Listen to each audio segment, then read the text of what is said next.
Welcome to the next lecture of banking company. Banking company के ऊपर अभी आज अपन नेक्स्ट वैरायटी करेंगे जिसका नाम है बिल फॉर कलेक्शन। ठीक है, बिल फॉर कलेक्शन एसेट्स और लायबिलिटी कंसेप्ट है। फिर उसके बाद इस वीडियो में दो चीज़ कवर करते हैं, दो कंसेप्ट। एक तो बिल फॉर कलेक्शन वाला कंसेप्ट, दूसरा acceptance endorsement and other obligation. क्या बोले sir? Acceptance endorsement and other obligation. दो कंसेप्ट कवर करेंगे, छोटा छोटा है, जल्दी कवर हो जाएगा। इसको याद से करके जाना, एग्जाम में आया तो मजा आए। फिर तो आपका सेम आता है क्वेश्चन, कुछ भी ज़्यादा चेंजेस नहीं करते हैं इसके ऊपर। ठीक है, तो चलो स्टार्ट करते हैं बेटा।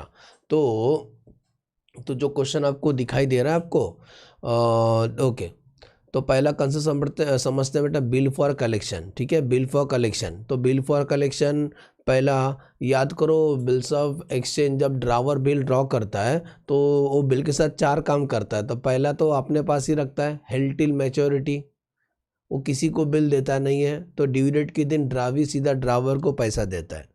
दूसरा डिस्काउंटिंग विद द बैंक। याद करो, जब बैंक से बिल डिस्काउंट करते हैं तो उसके ऊपर एक कंसेप्ट पढ़े थे, रिबेट कंसेप्ट। वो भी हमारा अभी कंसेप्ट नहीं है अभी।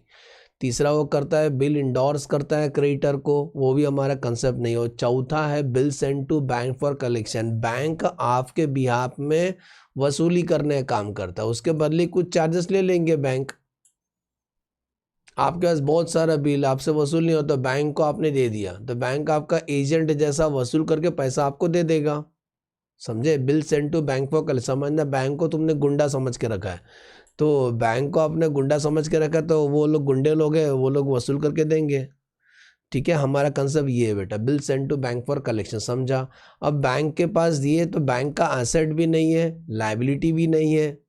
बैंक के पास बस दिया है, बैंक अपने पास कुछ रिकॉर्ड मेंटेन करेगी कि हमारे पास, देखो नीचे लिखा हो, बैंक क्या कुछ तो अपने पास रिकॉर्ड रखेगी ना। जैसे कि ओपनिंग हमारे पास कितना बिल आया, गैस हमारे पास 14 करोड़ का ओपनिंग बिल था, वसूल करने के लिए हमको मिला था। अभी बैंक के नज़र से सोचे कुछ हमें और बिल मिला, मतलब 129 और मिला। ये साल, पूरा साल भर में इतना बिल हमें मिला वसूल करने के लिए। अब उसमें दो बातें होंगी, जितना भी बिल हमें मिला है, या तो वो बिल रिकवर हुआ, मतलब हॉनर हुआ, हॉनर हुआ तो रिसीव्ड हुआ, तो रिसीव हुआ गैस, वो रिसीव हुआ गैस 94 हॉनर हुआ, 94 करोड़ हॉनर हो गया। ठीक है, और कुछ बिल डिसऑनर हो गया, उसको बोलते हैं अमाउंट नॉट रिसीव, ठेंगा दिखा दिया वो लोग ने, तो 11 करोड़ डिसऑनर हो गया। तो बेटा 14 करोड़ ओपनिंग था, 129 करोड़ रिसीव्ड हुआ, उसमें से कुछ हॉनर हो गया, इसको हॉनर बोलते, याद रहेगा, हॉनर। जो बिल हॉनर हो गया, कुछ डिसऑनर हो गया, तो कुछ ऑनर कुछ डिसऑनर। तो हमारे पास बैंक के पास कितना बचा closing, 14 plus 129 plus 14 plus 129 minus 94 minus 11, तो हमारे पास बचा बेटा 38 इज़ द क्लोजिंग। लेकिन बैंक ऐसा रिकॉर्ड नहीं रखेगी, बैंक एक लेजर के फॉर्म में रखेगी, एक मेमोरेंडम इन्फॉर्मेशन है। ठीक है, तो कैसे रखेगी, ये रहा फॉर्मेट, ऐसा बैंक अपने पास रखेगी। तो बैंक क्या बोलेगी, जितना भी बैंक को मिला है ना, बैंक को collection, bank bill for collection asset और लायबिलिटी क्यों लिखते हैं, एक बिल फॉर कलेक्शन एसेट लिखते हैं और दूसरा बिल फॉर कलेक्शन लायबिलिटी लिखते हैं। सुन रहे हैं, bill for collection assets, bill for collection liability. ठीक है, bill for collection assets, bill for collection liability. रुक जाओ, थोड़ा चेंजेस करने दो, यहाँ पे मैं कुछ और लिख दिया था। तो बिल फॉर कलेक्शन या असेट्स, एक मिनट, हाँ टाइम प्लीज, समझाता हूँ।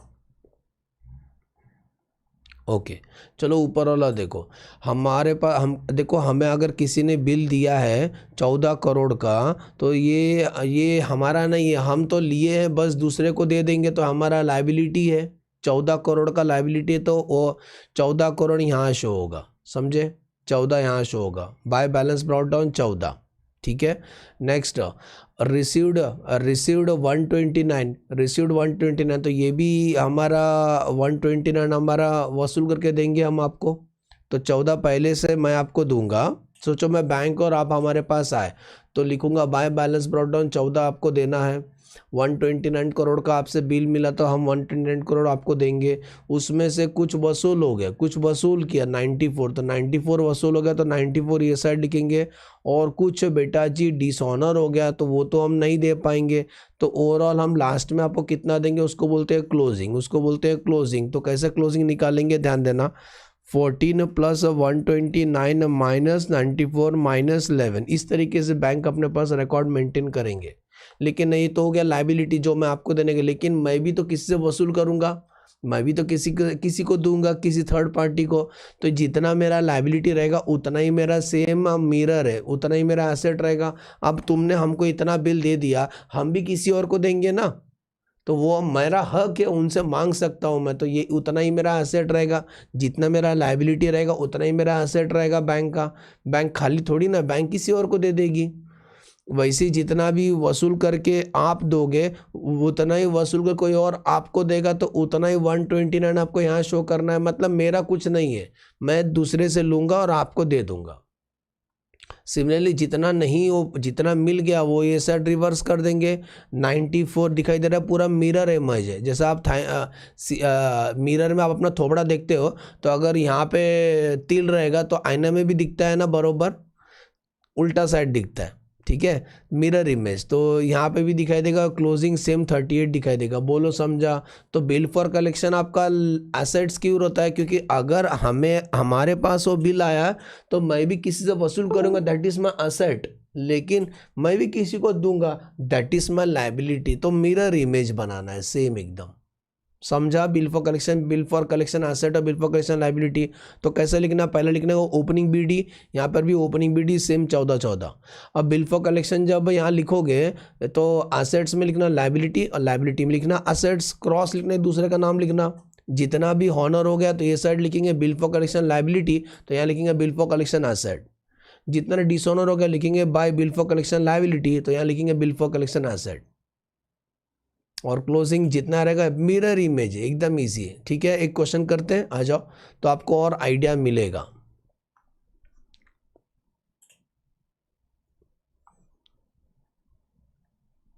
ठीक है, हियर कम द क्वेश्चन, दिखाई दे रहा क्वेश्चन बेटा जी?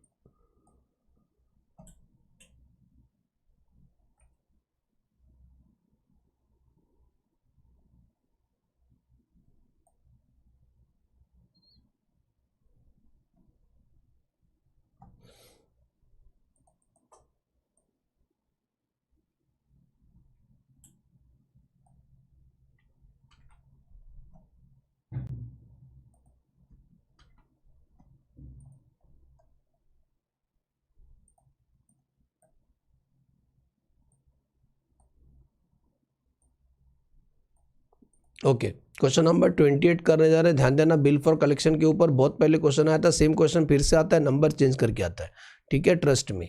सबसे पहला, from the following details prepare the 4 mark के लिए आएगा। बिल फॉर कलेक्शन एसेट्स और बिल फॉर कलेक्शन लाइबिलिटी बनाना है, ठीक है। एसेट डेबिट बैलेंस होता है, लाइबिलिटी क्रेडिट बैलेंस होता है। तो सबसे पहला ओपनिंग बैलेंस है, bill for collection where opening दी है 51 लाख, तो bill for collection asset liability बना दो 5-5 लाइन का। तो सबसे पहला हम लिखने जा रहे हैं, तो ओपनिंग है, ओपनिंग 51 लाख है, तो लिखेंगे ओपनिंग एसेट से 51 लाख का लिखेंगे, तो लिखेंगे टू बैलेंस ब्रॉट डाउन। तो लाइबिलिटी में लिखेंगे by balance brought down 51 lakh, दिखाई दे रहा है बेटा? हाँ सर।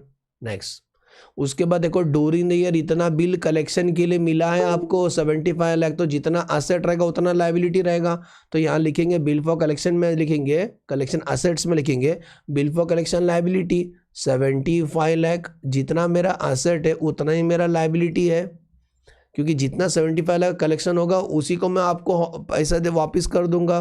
तो 75 लाख का मेरा लाइबिलिटी, बस नाम क्या लिखने का, एसेट में लिखने का लाइबिलिटी, लाइबिलिटी में लिखने का एसेट, समझा? अपना बुक में अपना नाम नहीं लिखना। आगे बढ़ते हैं, बिल कलेक्टेड, इतना बेटा कलेक्ट हो गया, इतना कलेक्ट हो गया, तो कलेक्ट हो गया तो क्रेडिट साइड में लिखेंगे, क्योंकि मिल गया ना, रिवर्स इफेक्ट देंगे। जैसे एक डेटर है तो इतना लेने का है, ओपनिंग है इतना और सेल किया, इतना कलेक्ट हो गया, तो क्रेडिट साइड में लिखते हैं ना, अरे जैसे डेटर कैश देता था, एंट्री पास करते हैं कैश टू डेटर, तो क्रेडिट साइड में लिखते हैं, वैसे ही इतना कलेक्ट हो गया, तो 98,47,000 कलेक्ट हो गया, 98,47,000।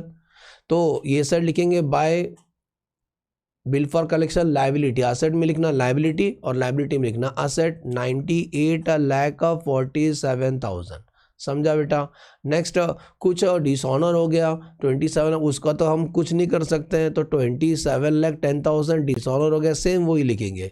असेट में लिखेंगे बिल फॉर कलेक्शन लाइबिलिटी और लाइबिलिटी में लिखेंगे बिल फॉर कलेक्शन असेट। कितना अमाउंट, सेम अमाउंट 27,10,000। समझे। और बाकी अकाउंट टैली करना, साल का आखिरी को जब आप अकाउंट टैली करेंगे तो क्लोजिंग बैलेंस मिलेगा। क्लोजिंग बैलेंस कितना 51 lakh plus 75 lakh minus 98,47,000 minus 27,10,000, answer आता है 43,000 इज द क्लोजिंग। इसका भी कोइंसिडेंस उतना ही आएगा, जादू, क्योंकि मिरर इमेज है ना। समझ में आया ये कंसेप्ट, एग्जाम में कर सकते हो अच्छे से। तो एक बार देख लो bill for collection asset liability का प्रॉब्लम कैसे करना है, जल्दी कंप्लीट कर लो। अब अगला कंसेप्ट की तरफ बढ़ते हैं जिसका नाम है एक्सेप्टेंस एंड इंडोर्समेंट। सुने, acceptance and endorsement next concept.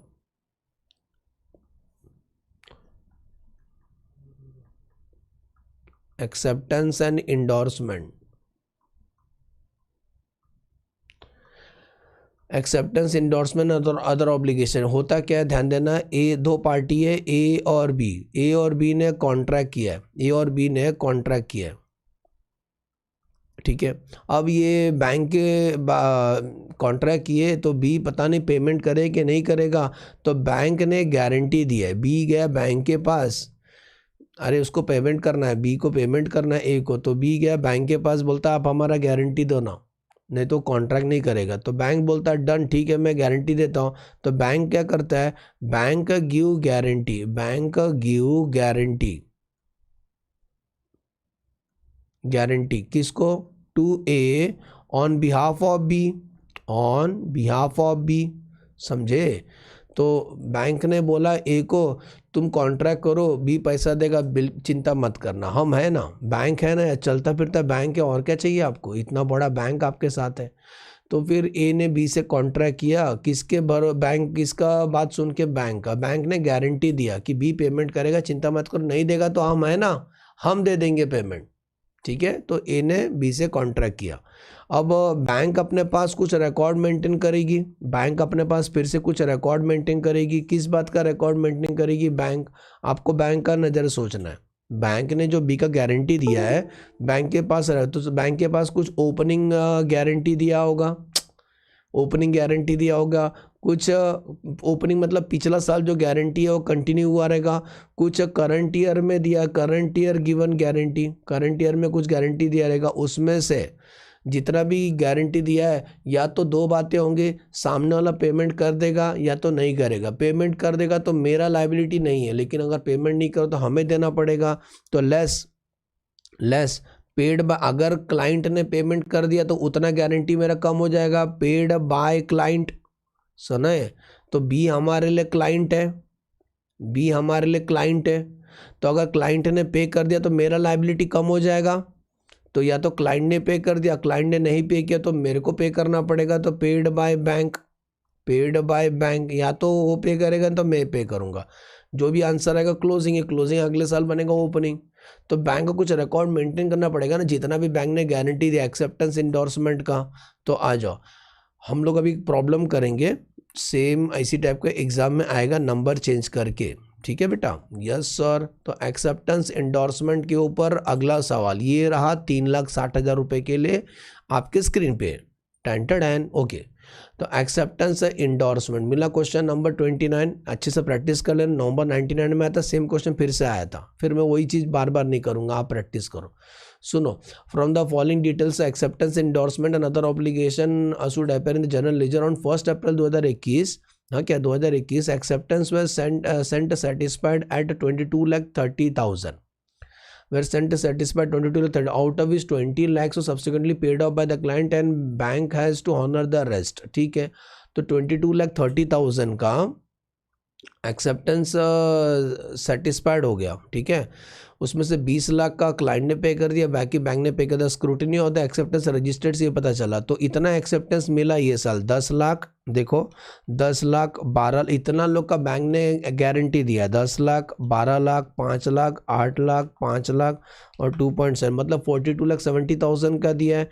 उसमें से अच्छे से एनालाइज कर लो, 10 लाख का बैंक ने हॉनर कर दिया ये 21-22 में, 10 लाख का बैंक ने हॉनर कर दिया, 12 लाख का party paid of on party पे कर दिया तो वो भी कम हो जाएगा, 5 लाख का पार्टी ने फेल कर दिया, fail to pay and bank has to honour on 10 November 2011, और 8 lakh not satisfied up to, मतलब ओवरऑल देखो 10 प्लस इतना 27 लाख के आसपास, ठीक है।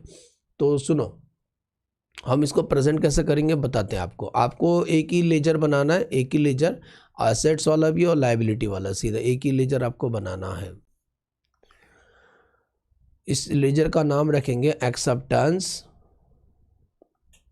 एकदम इजी है, ट्रस्ट में, एक्सेप्टेंस इंडोर्समेंट। आपको यही क्वेश्चन 6 बार में तो आपको बहुत अच्छा लगेगा, acceptance endorsement and other obligation, बड़ा नाम लिखने का,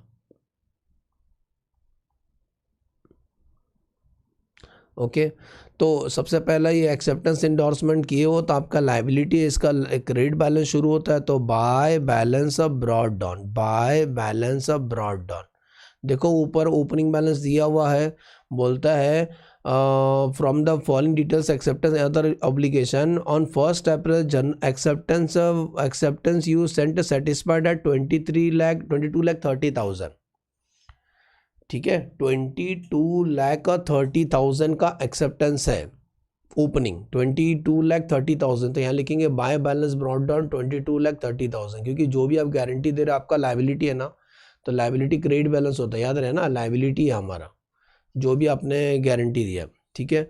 नेक्स्ट, अब क्या करेंगे, उसमें से बोलता out of which 20 lakh was subsequently paid of, उसमें से 20 लाख पे कर दिया आपने, तो ये डेट तो उसका स्टार्टिंग ही रहेगा 1 अप्रैल, यहाँ जगह नहीं लिख देता हूँ, तो 1 अप्रैल को आपने वो पे कर दिया, ठीक है।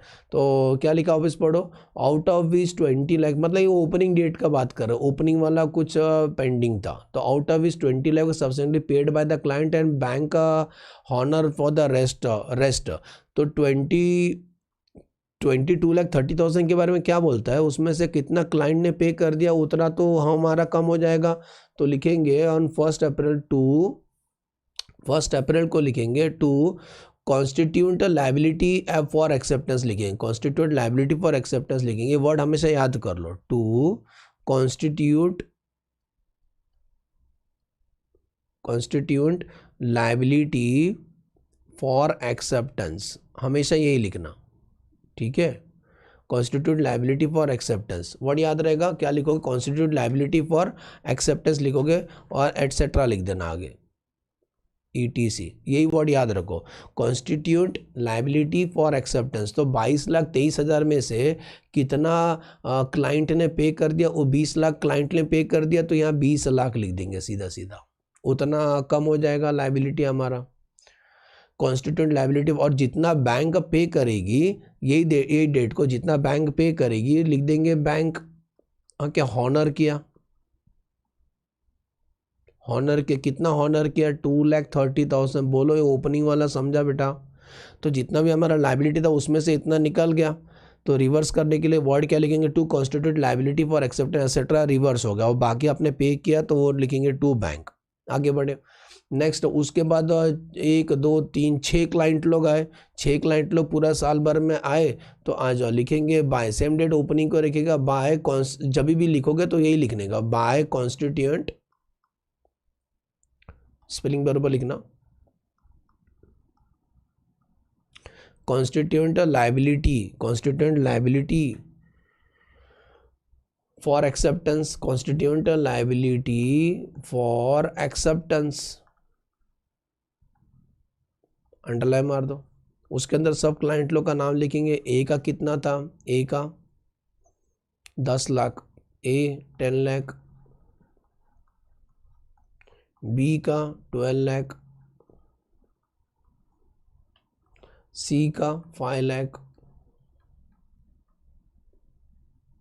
डी से 8 लाख, ई से 5 लाख, एफ से 2,70,000। ठीक है, ये सब प्लस करते वही आएगा 42,70,000, समझे? 42,70,000। अब मेरे को बताओ इसके अंदर से कितना क्लाइंट ने पे कर दिया, कितना बैंक ने पे कर दिया। यहाँ पढ़ो भी, रिमार्क पढ़ो। बोलता है 10 लाख का बैंक हॉनर कर दिया 10 जून को। ठीक है, तो 10 जून को जो हॉनर किया तो डेट दिया हुआ है ना, तो डेट वाइज लिखेंगे 10 जून को। ठीक है, 10 जून। अगला डेट लिखेंगे 10 जून। 10 जून को बैंक ने अगर हॉनर किया तो लिखेंगे टू बैंक हॉनर। कितना? ये ए वाला हॉनर हो गया 10 लाख। नेक्स्ट, उसके बाद पढ़ो क्या बोलता है, बी वाला क्या हुआ, पार्टी पेड ऑफ ऑन 30 सितंबर। तो 30 सितंबर को उतना अपना लाइबिलिटी कम करेंगे, तो वर्ड क्या लिखेंगे, to constituent liability for acceptance. Word याद रखो, constituent liability for acceptance etcetera. Constituent liability for acceptance हर जगह लिखने का। कॉन्स्टिट्यूएंट लाइबिलिटी फॉर एक्सेप्टेंस कितना, ये 12 लाख का क्लाइंट ने पे कर दिया, तो उतना अपना लाइबिलिटी बेटा कम हो गया। अब बात करते हैं सी के साथ क्या हुआ। सी वाला, party failed to pay and bank has to honour. तो 30 नवंबर को बैंक ने पे किया, 30 नवंबर को बैंक ने पे किया बेटा, समझ में आ रहा है? तो अगला डेट लिखेंगे 30 नवंबर। तो 30 नवंबर को बैंक ने पे किया टू बैंक, क्या लिखेंगे फिर से, हॉनर। कि हमने पे किया, तो कितना सी वाला का हमने पे किया, आंसर 5 लाख। यहाँ तक समझा? आगे बढ़ते, 30 नवंबर के बाद क्या हुआ, बाकी नॉट सेटिस्फाइड अप टू 31 मार्च। मतलब ये तीनों अभी भी हमारा फ्यूचर लाइबिलिटी है। ये तीनों मेरा फ्यूचर लाइबिलिटी 8, 5 और 2.7 लैक्स। तो यही आपका एक्सेप्टेंस इंडोर्समेंट है ना। लाइबिलिटीज आउट्स कॉन्टिजेंट लाइबिलिटी अलग से शो करते हैं, कॉन्टिजेंट बैलेंस शीट में के बाहर लिखते हैं एक्सेप्टेंस एंड इंडोर्समेंट, याद रखो। तो इतना शो करेंगे, ये जो मैं वैल्यू से हाईलाइट कर रहा हूँ, कौन से शो करेंगे, ये तीनों शो करेंगे, 8 लाख, 5 लाख और 2 लाख से, क्योंकि अभी तक इसका टाइम खत्म नहीं हुआ, ये गारंटी भी बचा हुआ है। तो जो भी है ये तीनों जो गारंटी बचा हुआ है यहाँ लिखा जाएगा साल का आखिरी को, मतलब 31 मार्च 2022 को, टू बैलेंस कैरी डाउन। इतना आपका फ्यूचर लाइबिलिटी। ऑफकोर्स कितना बचेगा, 15 लाख का 70 दो। सबको समझा कहाँ से 15 लाख 70? ऑफकोर्स ये तीनों वाला बेटा, 8 लाख प्लस 5 लाख प्लस 2 लाख 70, 15 लाख 70, समझा? तो इस तरीके से प्रेजेंट किया जाएगा एक्सेप्टेंस इंडोर्समेंट अदर ऑब्लिगेशन का। वापस बोलता हूँ, ओपनिंग दिया रहेगा, उसमें से ओपनिंग का क्या हुआ वो बताएंगे। ओपनिंग वाला इतना क्लाइंट ने पे कर दिया, तो जितना क्लाइंट पे करेगा उसको लिख देना कॉन्स्टिट्यूएंट लाइबिलिटी फॉर एक्सेप्टेंस, और जितना आप पे करोगे बैंक लिखना। फिर और इतना लोगों का गारंटी मिला, ये साल गारंटी दी आपने 5-6 लोग का, उसमें से ए वाला का हॉनर कर दिया, आपने पे कर दिया, बी वाला क्लाइंट ने पे कर दिया, तो कॉन्स्टिट्यूएंट लायबिलिटी फॉर एक्सेप्टेंस, सी वाला फिर से बैंक ने हॉनर किया, और बाकी अभी तक कुछ भी नहीं हुआ। तो कैरी डाउन, कितना इजी है। एज्यूम करता हूँ बेटा एग्जाम में कर सकते हो, आएगा तो ठीक है। ऐसा मत बोलना कि सर ने नहीं करा है, सर ने करा है। इस वीडियो में 2 कंसेप्ट मैंने कवर कर दिया। चलो बाय बाय।